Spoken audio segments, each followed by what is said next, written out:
Hi, I'm Beth Vogt. I'm the author of Wish You Were Here, a contemporary romance novel that debuted last May.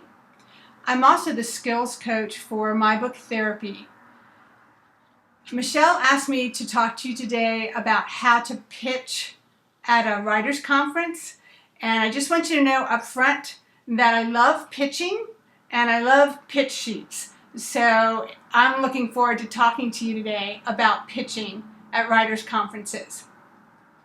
As I was thinking about pitching, I realized that there's basically two things that you need to pitch well at a conference.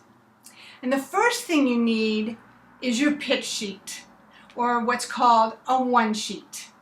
And a lot of times I see writers go into a 15-minute appointment and they've got their hands full with their conference folder and maybe their bag that they've been carrying with all their stuff for the conference, and maybe they've even got their purse, and they're just loaded down like a pack mule. Well, I like to walk into a 15-minute appointment with one thing. I like to walk into the appointment with a folder like this one. And when I was pitching Wish You Were Here, the folder looked exactly like this. I had my pitch sheet, I had my business card, and what I like about this folder is the business card fits right in this little pocket. And then on the other side, I had my first chapter, or at least the first 5 pages of the manuscript I was pitching. So if the editor wants to see a sample of my writing, I have a sample right there. When I walk into an appointment, I like to have my pitch sheet pulled out of the folder and on top so that it's readily accessible, and I can hand that pitch sheet right to an editor or agent so that they can begin scanning it.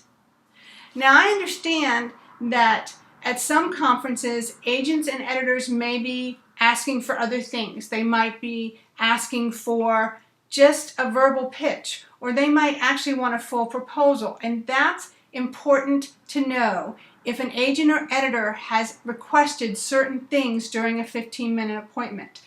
The goal with this is to walk in with as little as possible in your hands, because you want to be comfortable.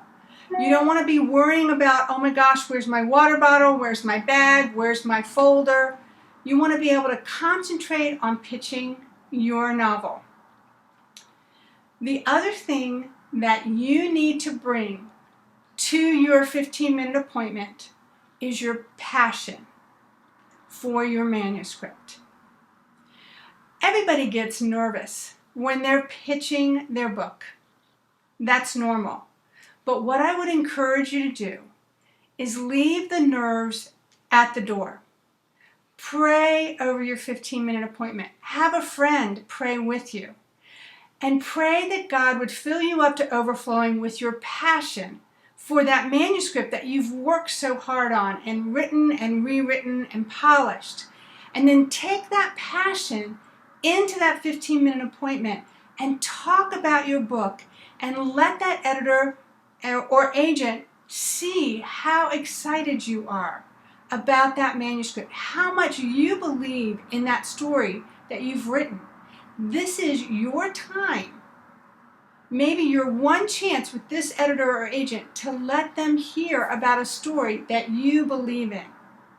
So if you bring in a good pitch sheet, a good verbal pitch, and your passion, you're going to have a good 15-minute appointment. You're going to have a successful 15-minute appointment. What do I mean by successful? I can't guarantee that an editor or agent is going to request your manuscript or request a book proposal. As writers, we're not responsible for that. We can't control that. But what we can control is how prepared we are when we go into a 15-minute appointment. Practice your verbal pitch. Have a professionally done pitch sheet. Be ready to hook them with your pitch. When I was pitching Wish You Were Here, I sat down and I introduced myself and I said, "Hi, my name is Beth Vogt. I'm working on a contemporary romance novel." And it asked the question, can the wrong kiss lead to Mr. Right? And oftentimes that made the editor agent kind of go, I don't know, can it? And they often leaned forward as they asked that question. I engaged the editor and the agent with that question. And then I was able to tell them about the rest of the story, about my heroine who accidentally kissed her fiance's brother 5 days before the wedding. And then she had to figure out which was the mistake, the wedding or the kiss. And that's what you want to do, is engage that editor or agent with a good hook. Engage them with your passion for the story. Pray over your 15 minutes appointments, and that will make it a success. And then leave the rest in God's hands. I'm wishing you all success with your time in ACFW or any of the My Book Therapy conferences you might go to this year, or any of the other writers' conferences out there. Thanks for spending some time with me today.